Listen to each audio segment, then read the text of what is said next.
പ്രതാപൻ്റെ സന്തോഷം സത്യനന്ദിക്കാടിൻ്റെ സിനിമയിൽ അയ്മനം സിദ്ധാർത്ഥൻ്റെ ഒരു മാതൃകയിലാണ്. ആ പടം കണ്ടവർക്കറിയാം, ഒരു ഇന്ത്യൻ പ്രണയകഥ എന്ന് പറയുന്ന ഒരു സിനിമയുണ്ട്. അപ്പം തലേ ദിവസം വരെ പുള്ളിയാണ് സ്ഥാനാർത്ഥി എന്ന് കരുതുകയും തെരഞ്ഞെടുപ്പിൽ സ്ഥാനാർത്ഥിയെ പ്രഖ്യാപിച്ചപ്പോൾ ഫഹദ് ഫാസിൽ അവതരിപ്പിച്ച കഥാപാത്രത്തെ മാറ്റി മറ്റൊരാളെ സ്ഥാനാർത്ഥിയാക്കുകയും ചെയ്തു.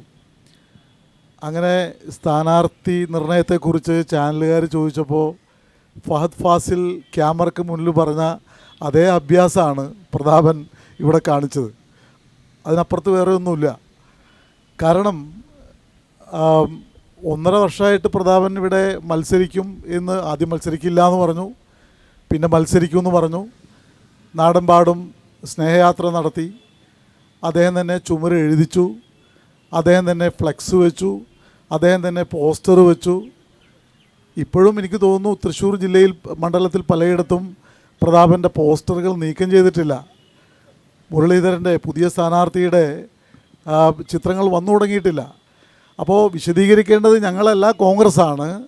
കോൺഗ്രസ് പാർട്ടി ഒരു സ്ഥാനാർത്ഥിയെ പ്രഖ്യാപിക്കുന്നതിന് മുമ്പ് ഇങ്ങനെ പ്രവർത്തിക്കാൻ പ്രതാപന് അനുമതി നൽകിയിരുന്നോ എന്ന കാര്യം വ്യക്തമാക്കേണ്ടതുണ്ട്. അതെന്തുമാവട്ടെ, ഏതായാലും ഈ നേരത്തെ ഉണ്ടായിരുന്ന സിറ്റിംഗ് എം പിമാരിൽ കോൺഗ്രസിൻ്റെ ഒരേ ഒരു എം പിക്കാണ് സീറ്റ് നിഷേധിക്കപ്പെട്ടത്. അത് ശ്രീ ടി എൻ പ്രതാപനാണ്. പ്രതാപന് വേണ്ടി വാദിച്ചിരുന്നവരാണ് നമ്മുടെ ചില കോൺഗ്രസ്സുകാരെല്ലാം.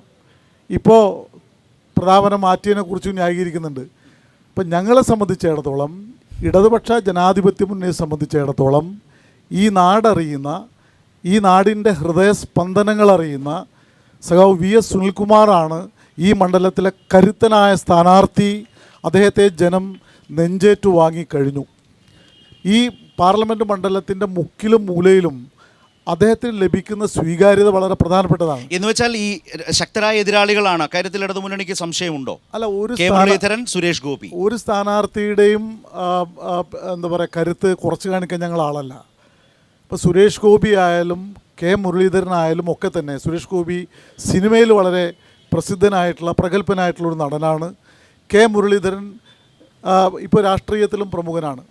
അത് കുറച്ച് കാണിച്ചുകൊണ്ടല്ല ഞാൻ പറയുന്നത്.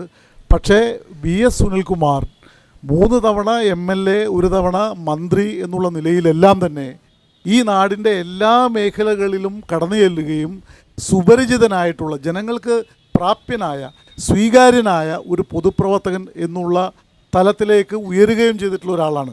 അതുകൊണ്ട് മറ്റ് അദ്ദേഹത്തെക്കുറിച്ചുള്ള മുഖവുരകളൊന്നും ആവശ്യമില്ലാത്ത ഒരു സ്ഥാനാർത്ഥിയെ ഇടതുപക്ഷ ജനാധിപത്യ മുന്നണി ജനസമക്ഷം അവതരിപ്പിക്കുന്നത് തികഞ്ഞ അഭിമാനത്തോടു കൂടിയാണ്.